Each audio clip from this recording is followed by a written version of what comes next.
C'est un grand honneur et un grand plaisir de recevoir cette délégation du CRIF à la Knesset.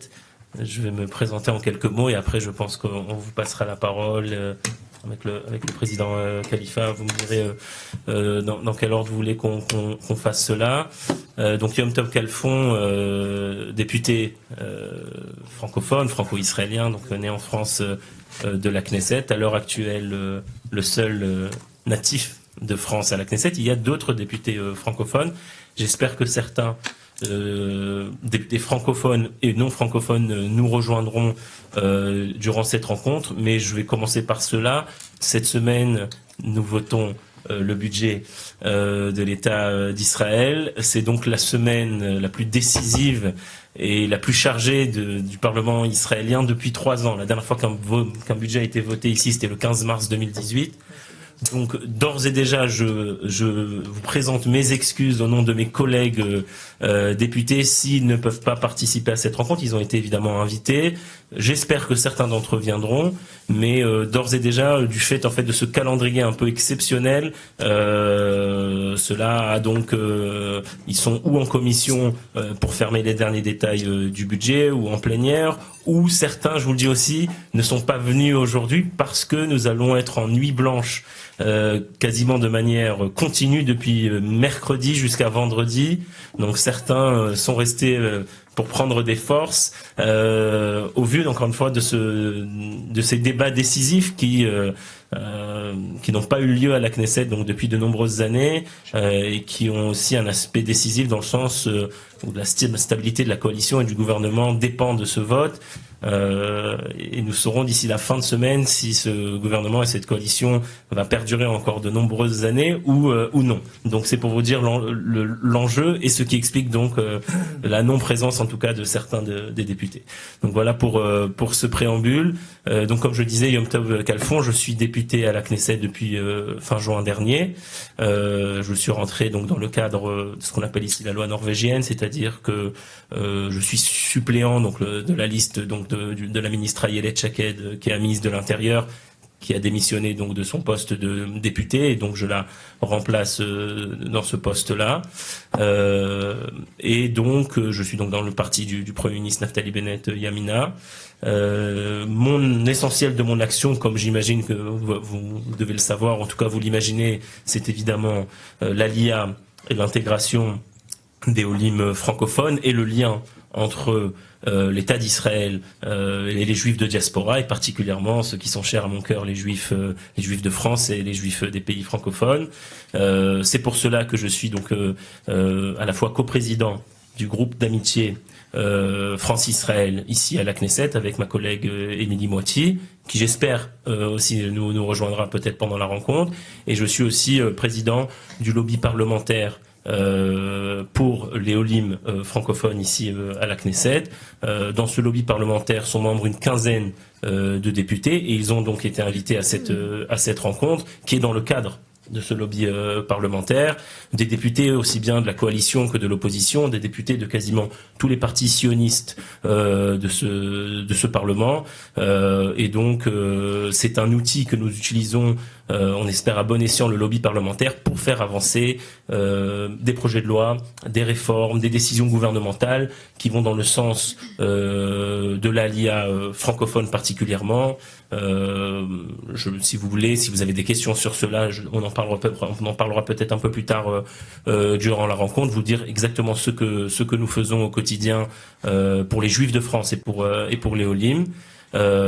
Au-delà donc de mon action pour l'ALIA et l'intégration, je suis membre évidemment de la commission de l'ALIA et l'intégration, je suis membre de la commission des lois de la Knesset, qui est une des commissions les plus importantes, de la commission de la défense et des affaires étrangères, et de la commission de la sécurité intérieure.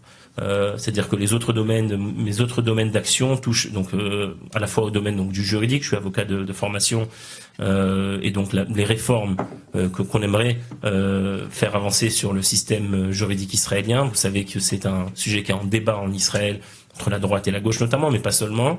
Et l'autre domaine, donc je suis membre, comme je disais, de la commission de la défense et de la sécurité intérieure. Je m'occupe beaucoup de la Judée-Samarie, et des implantations en Judée-Samarie. Je suis un des représentants de ce secteur de la population et j'agis pour que la vie des habitants juifs dans ce que certains appellent colonie en France et que nous appelons ici implantation, soit la plus normale possible et que ces régions puissent se développer de la manière la plus optimale. Aujourd'hui, plus de 700 000 Israéliens vivent au-delà de la ligne verte c'est quasiment 10% de la population et c'est très important que leur vie soit normale et que on puisse vivre en sécurité dans cette région. Et c'est une des raisons pour laquelle j'ai invité à notre rencontre Monsieur Binyamin Orgen, qui habite dans cette région de Judée-Samarie, dans le village de Tal Menaché, et qui est l'époux d'Esther Orgen, Hashem Yikom Dama, qui a été assassiné par un terroriste palestinien en décembre 2020. Et donc, on lui donnera la parole par la suite pour un combat que Binyamin mène et avec qui j'essaierai humblement d'aider à ce combat contre le financement du terrorisme par l'autorité palestinienne et le soutien aux appels à la haine contre les Juifs et contre les Israéliens dans l'autorité palestinienne, évidemment avec les ramifications que ça a par rapport au financement que reçoit l'autorité palestinienne de la France, de l'Europe. Et donc on en parlera, je crois, un peu plus tard avec Binyamin. Voilà pour cette présentation. Je vais tout de suite donner la parole au président Khalifa, évidemment, pour peut-être présenter la délégation et ouvrir évidemment un échange entre nous. Merci. Merci beaucoup. C'est vraiment pour nous un grand honneur déjà d'être reçu dans cette Knesset et puis de pouvoir partager avec vous les préoccupations, bien évidemment, que nous avons, tant au niveau d'Israël qu'au niveau de la France et de l'alliance de France vers Israël et de l'intégration. Vous avez introduit le sujet, je pense qu'on va en parler parce que ce sont des sujets qui sont importants. Mais je voudrais d'abord vous remercier très sincèrement d'avoir pris le temps de cette rencontre dans un agenda chargé, vous l'avez dit, et on sait combien le vote du budget en Israël est important, puisque c'est de lui que dépend l'avenir des coalitions. Et là, d'avoir pris le temps dans un moment aussi crucial, je crois que c'est pour nous, et je crois que chacun d'entre nous en a conscience, une forme d'attention particulière que vous avez envers la communauté juive de France, qui est la première communauté juive européenne. Et je voudrais aussi, Monsieur Orgen, vous dire combien nous partageons votre douleur, combien nous avons été marqués, combien nous avons été meurtris par l'assassinat bestial de votre épouse par un terroriste palestinien, et combien, bien sûr, nous sommes tout à votre écoute pour essayer de voir ce que nous pouvons essayer de faire ensemble dans le combat que vous menez. Je sais que vous avez mené un autre combat qui était peut-être plus compliqué à mener au niveau de la mairie de Paris. Alors on en parlera peut-être. Vous savez, ici, entre nous, il n'y a pas de problème de discussion qu'on ne peut pas avoir. Vous avez ici l'exécutif du CRIF, le bureau exécutif du CRIF.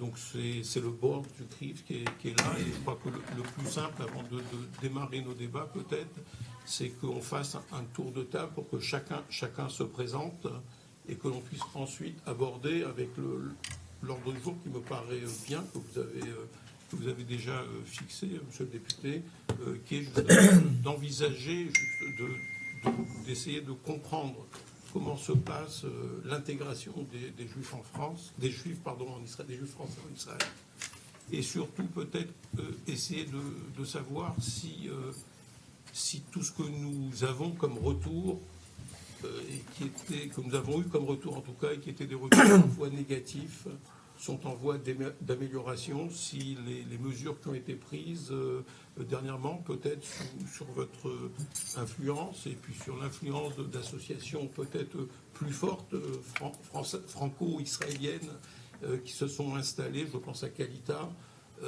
si ça a donné un élan nouveau et si ça a permis une meilleure intégration en tout cas des Français juifs. En ce qui concerne l'Alia elle-même, Juste 2 mots pour vous dire que le CRIF n'est pas un organisme qui travaille sur l'ALIA. Le CRIF est la représentation politique des Juifs de France. À ce titre, il est l'interlocuteur des pouvoirs publics. Nous ne travaillons pas pour l'ALIA, bien évidemment, ni pour faire réaliser l'ALIA aux Français juifs qui le souhaitent. Il y a des organismes pour ça et des mouvements qui sont plus spécifiquement orientés sur cette mission-là. Mais notre responsabilité à nous, c'est de faire que lorsqu'un Français juif décide de partir en Israël, il le fasse librement et qu'il ne parte pas en Israël parce qu'il est obligé de partir pour des problèmes de sécurité. Et tout notre travail auprès des pouvoirs publics dans ce domaine, c'est que la garantie de la sécurité des Juifs de France soit assurée pour tous les Français juifs, quel que soit l'endroit où ils vivent, que ce soit dans les villes où les problèmes se posent moins, ou dans les quartiers difficiles où nous savons un antisémitisme de plus en plus profond installé et qui occasionne d'abord un premier départ, un premier déplacement de population de ces Français juifs qui quittent ces quartiers pour aller vers des quartiers en France qui soient des villes et des quartiers où la vie est plus facile. C'est ce que l'on a appelé l'alien interne, l'exil intérieur. Et puis il y a aussi des Français juifs qui considèrent que l'avenir pour leurs enfants en France n'est pas garanti et qui font le choix de partir. Alors tant que c'est un choix libre, pour nous ça pose aucun problème, au contraire. Ce qui pose problème pour nous, c'est lorsque ce n'est plus un choix et lorsque ça devient une obligation. 2 députés, donc comme je l'ai cité précédemment, la députée Sharon Haskel, présidente de la commission de l'éducation de la Knesset, qui est francophone, et le député qui nous a rejoint, Amichai Shikli, qui parlera, je crois, en hébreu, nous le traduirons, il comprend un petit peu le français. Amichai, אני מסביר שכרגע דיברנו בצרפתית, אנחנו נעבור בין השפות, ואם יש צורך נתרגם, גם מלאכי פה יעזור לנו בתרגומים. ניתן חברת כנסת השכל ולאחר מכן חבר כנסת שיקלי אולי להגיד כמה מילים, אולי ניתן רקע למי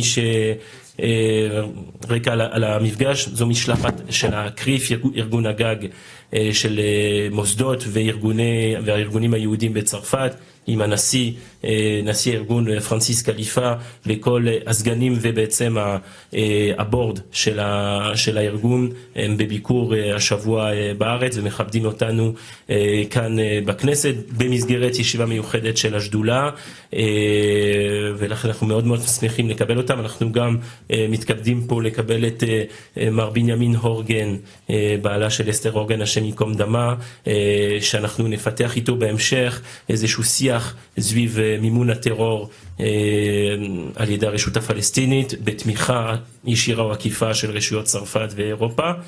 זה יהיה בחלק השני של הדיון. חברת כנסת השכל, בבקשה. תודה רבה.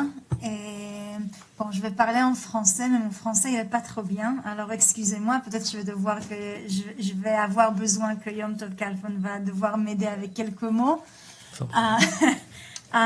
Alors bienvenue à tout le monde. Ça me fait beaucoup de plaisir de vous voir ici, une très importante délégation qui vient de France. Je peux vous dire que l'été, c'était pas le même quand on n'avait pas les touristes français qui sont venus.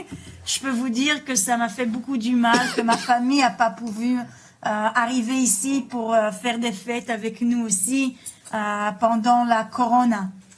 Et je suis très contente qu'aujourd'hui, ils vont commencer à rentrer encore le tourisme ici en Israël et on expecte...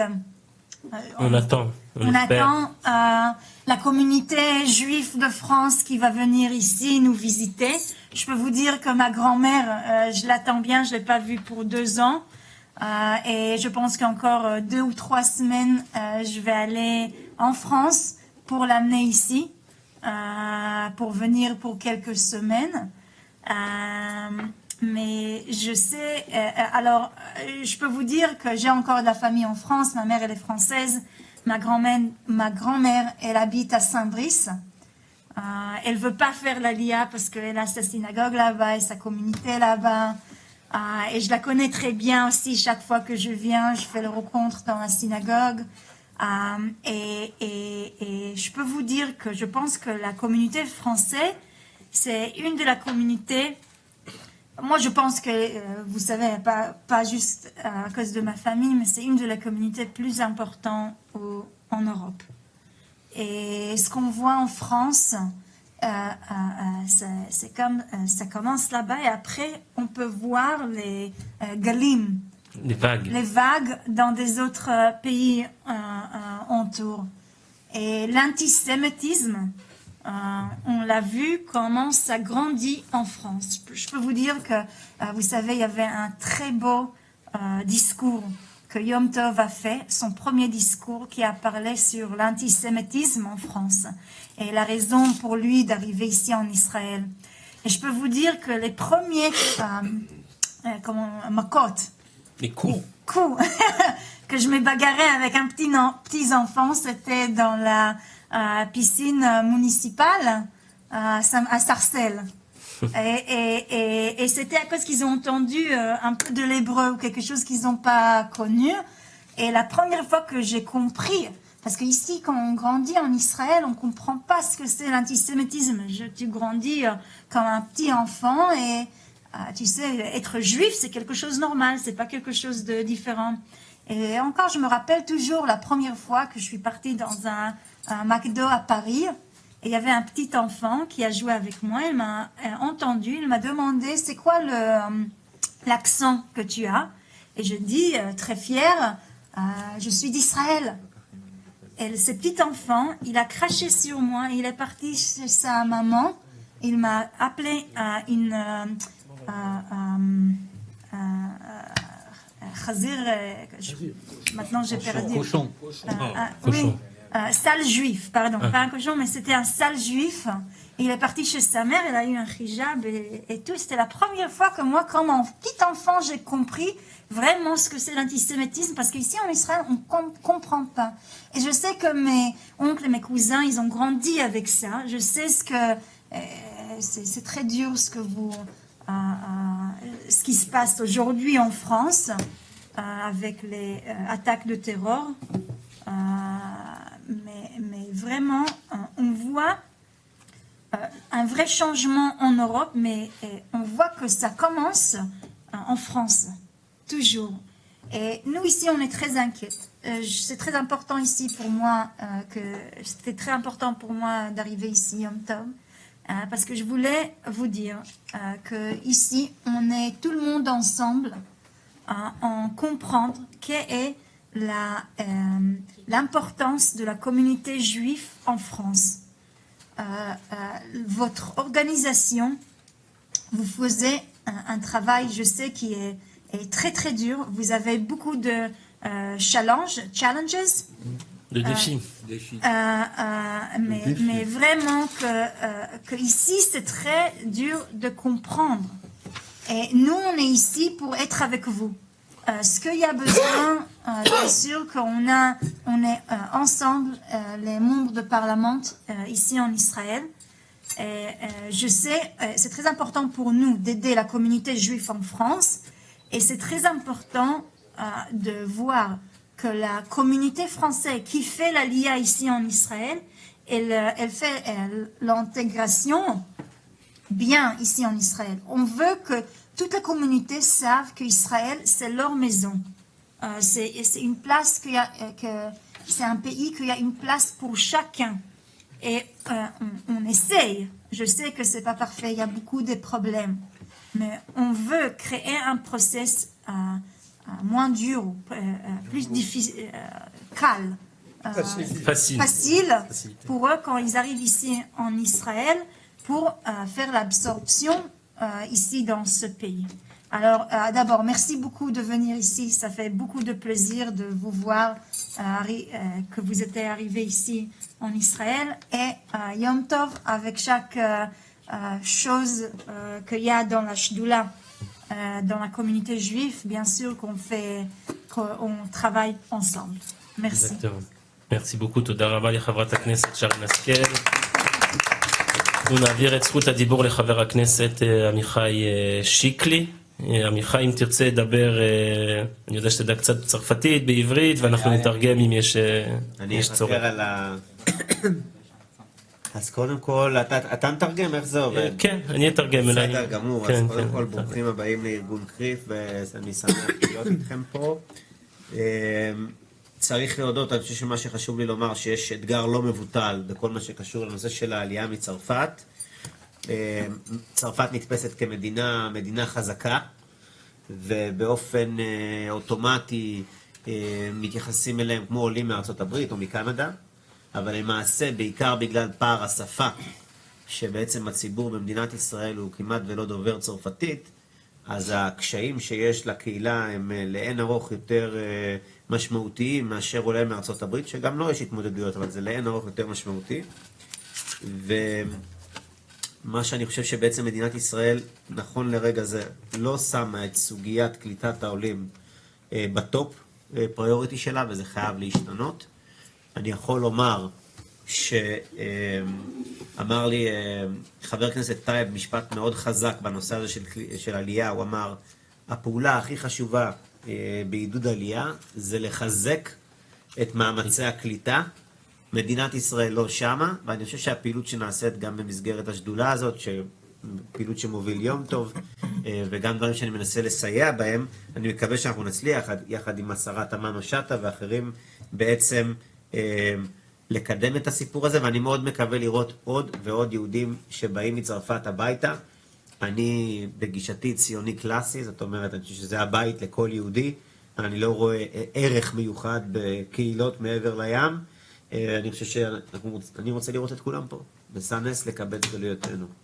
Toda Mikhaïl Targem, le député donc Amichai Chikli est très content évidemment de vous rencontrer et de rencontrer le CRIF ici, qui est un Irgun, une organisation très importante. Pour lui, l'ALIA et l'intégration des francophones est capitale.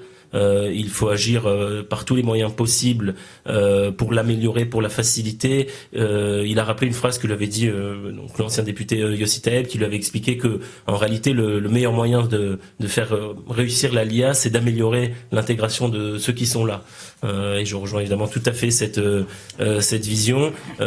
Et donc il faut travailler ensemble, tous ensemble, pour améliorer l'intégration. Il a cité évidemment la ministre de l'intégration, Pnina Tamano-Chata, les différents députés. Pour lui, c'est l'acte sioniste par excellence. C'est l'ALIA. Lui, il a dit un sioniste classique, dans le sens un sioniste qui veut faire venir ici les Juifs du monde. Et il a cité évidemment un verset de la Torah qui parle de ce retour des Juifs du monde. Il l'a pas dit, mais je vais le dire pour lui. Le député Chikli est fils d'Olim francophone. Ses deux parents, ses deux parents ont fait l'Aliyah de France, donc il est ce qu'on appelle la deuxième génération, et donc c'est quelqu'un avec qui on travaille au quotidien aussi pour aider les Olim, et donc je le remercie d'être avec nous dans le lobby parlementaire.